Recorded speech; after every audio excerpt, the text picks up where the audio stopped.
se passe-t-il lorsqu'une personne meurt?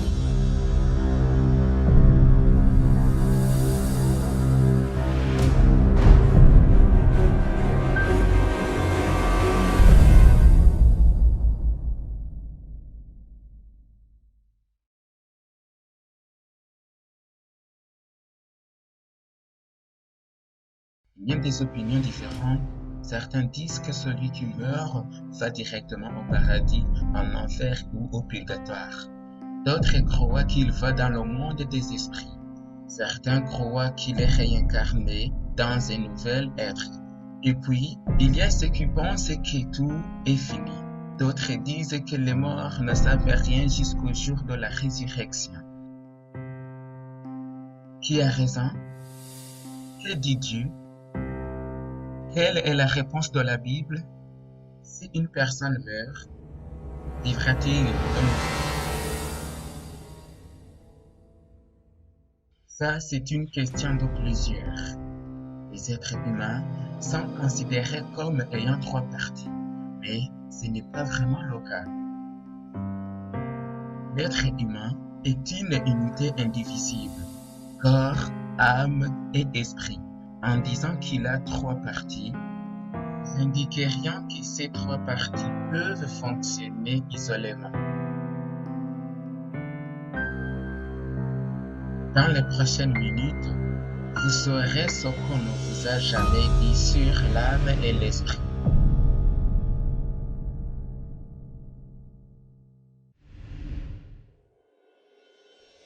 Le mot âme, étymologiquement parlant, vient de hébreu ou nefesh, une expression qui se trouve 755 fois dans l'Ancien Testament avec différentes significations telles que vie, personne, animal ou être vivant, cadavre, esprit, volonté et cœur. Orlinsky du Collège de l'Union hébraïque, dans un article publié dans le journal New York Times le 12 octobre 1962, dit que le mot âme est une traduction inexacte du mot hébreu nefesh. Nefesh est la personne elle-même, son être. L'âme ou l'être a vu le jour lorsque Dieu a insufflé le souffle ou l'esprit de vie dans le corps qu'il a créé. L'âme est synonyme de vie et de personne dans toute la Bible et ne présente jamais l'existence en dehors du corps ou une entité en dehors du corps. En accord avec cette idée, de nombreux chercheurs s'accordent à dire qu'il serait plus correct de dire qu'une certaine personne ou un certain animal est une âme et non qu'il a une âme. La Bible le dit ainsi: l'Éternel Dieu forma l'homme de la poussière de la terre. Il souffla dans ses narines un souffle de vie et l'homme devint un être vivant. Et ainsi il est écrit: le premier homme, Adam, devint une âme vivante.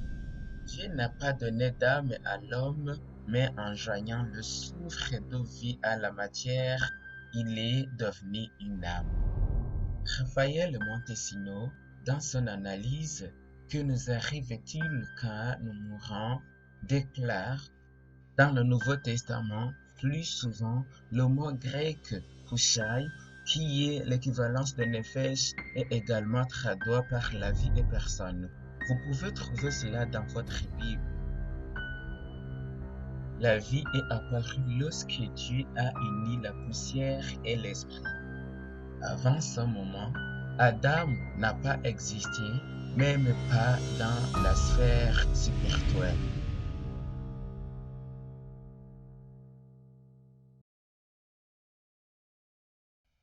Le mot esprit dans la Bible est traduit du mot hébreu ruach qui signifie souffle, vent, élément vital, esprit.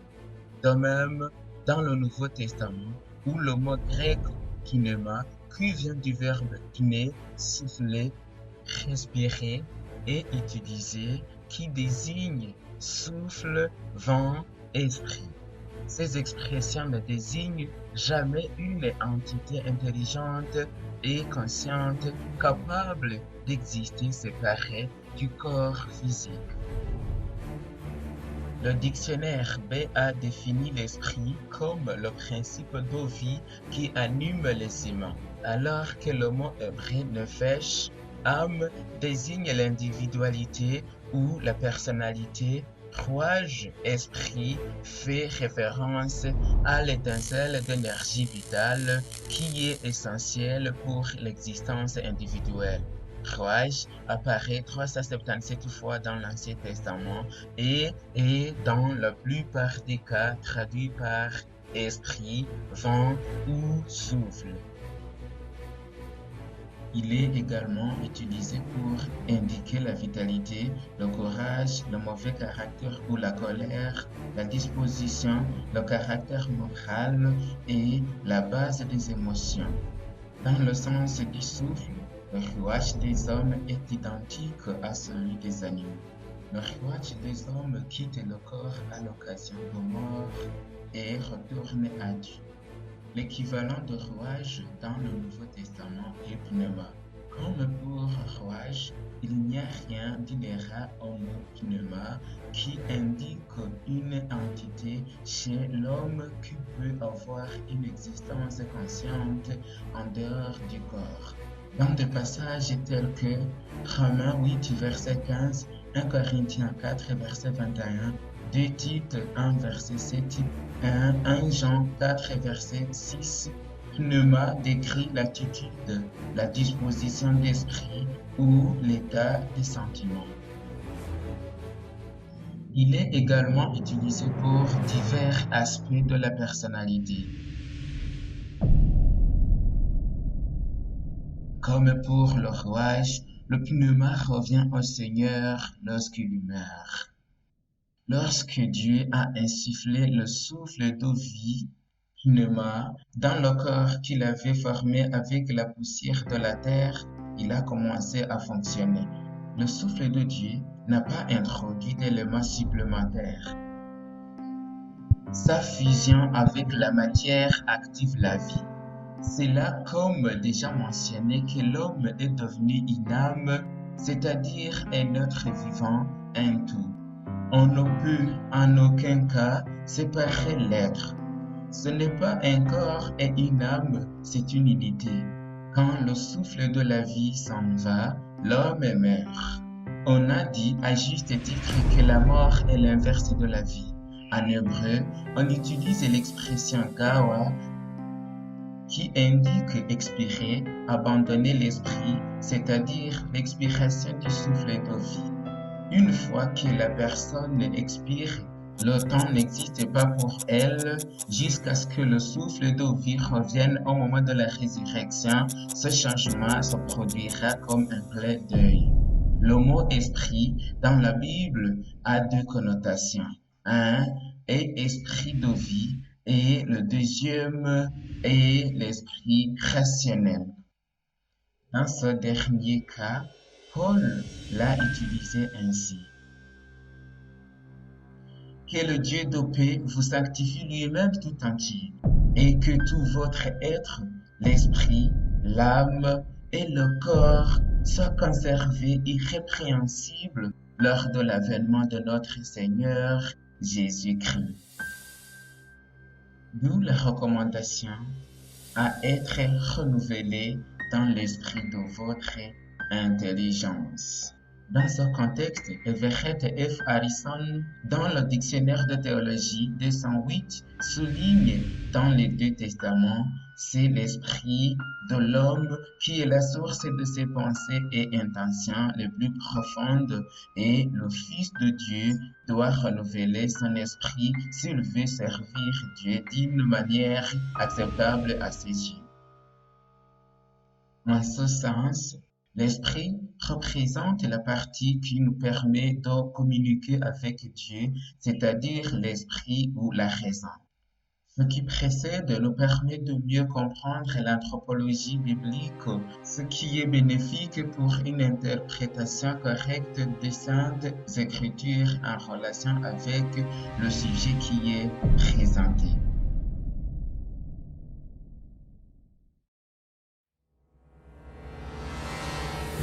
La Bible répond: les vivants en effet savent qu'ils mourront, mais les morts ne savent rien.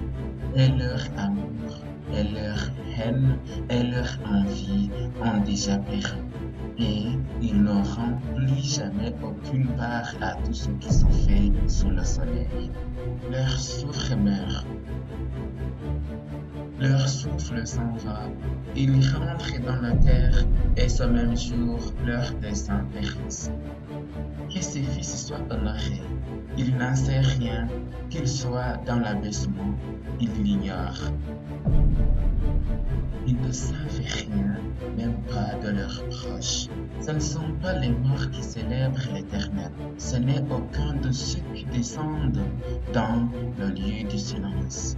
Ce n'est pas le séjour des morts qui te loue, ce n'est pas la mort qui te célèbre. Ceux qui sont descendus dans la fosse n'espèrent plus en ta fidélité. Le vivant, c'est celui-là qui te loue, comme moi aujourd'hui. Le Père fait connaître à ses enfants ta fidélité. À quoi la mort est-elle comparée? Jésus l'a comparée à un rêve. Toutes ces choses sont ici. Après ces paroles, il leur dit: Lazare, notre ami, dort, mais je vais le réveiller. Les disciples lui dirent: Seigneur, s'il dort, il sera guéri. Jésus avait parlé de sa mort, mais ils crurent qu'il parlait de l'assoupissement du sommeil. Alors Jésus leur dit ouvertement: Lazare est mort. Jésus a dit que les morts dorment, c'est-à-dire qu'ils sont inconscients jusqu'au réveil de la résurrection. Mais l'homme meurt et il perd sa force. L'homme expire, et où est-il? Les eaux des lacs s'évanouissent, le fleuve tarisse et se dessèche. Ainsi, l'homme se couche et ne se relèvera plus. Il ne se réveillera pas tant que les cieux subsisteront. Il ne sortira pas de son sommeil. L'homme né de la femme, sa vie est courte, sans cesse agitée. La vie est comme la fleur qui se coupe, ou l'ombre qui s'estompe.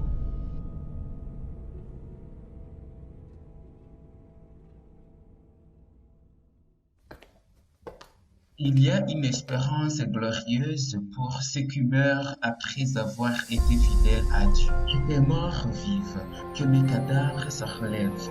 Réveillez-vous et tressaillez de joie, habitants de la poussière, car ta rosée est une rosée vivifiante, et la terre donnera le jour aux anges. Car si nous croyons que Jésus est mort et qu'il est ressuscité, croyons aussi que Dieu ramènera par Jésus et avec lui ceux qui sont morts. Voici en effet ce que nous vous déclarons d'après la parole du Seigneur. Nous les vivants, restés pour l'avènement du Seigneur, nous ne dévancerons pas ceux qui sont morts. Car le Seigneur lui-même, en un signal donné à la voix d'un archange et au son de la trompette de Dieu, descendront du ciel, et les morts en Christ ressusciteront premièrement. Ensuite, nous les vivants qui serons restés, nous serons tous ensemble enlevés avec eux sur des nuées à la rencontre du Seigneur dans les airs, et ainsi nous serons toujours avec le Seigneur.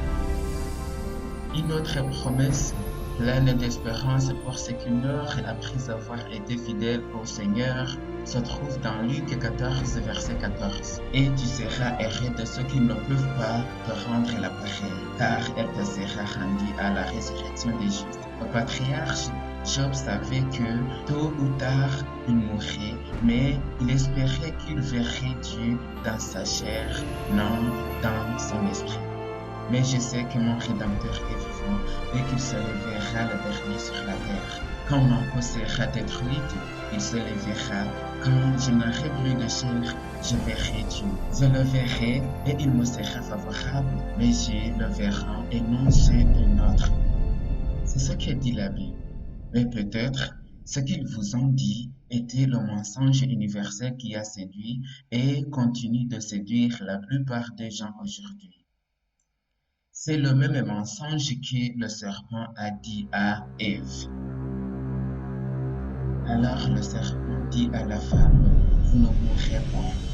Depuis près de 6000 ans, Satan prêche son mensonge auquel ont cru les cultures les plus diverses. Le culte des morts existait chez les Égyptiens qui déposaient des meubles, de la nourriture et des trésors de valeur dans les tombeaux des pharaons.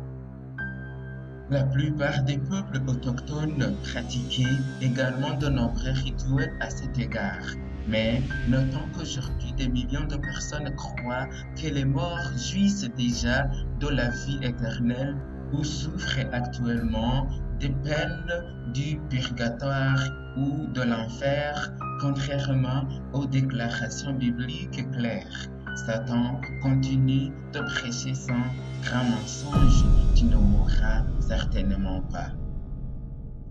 Malgré les tromperies du malin, le Seigneur n'oublie pas ses enfants et d'une manière ou d'une autre fera connaître sa vérité.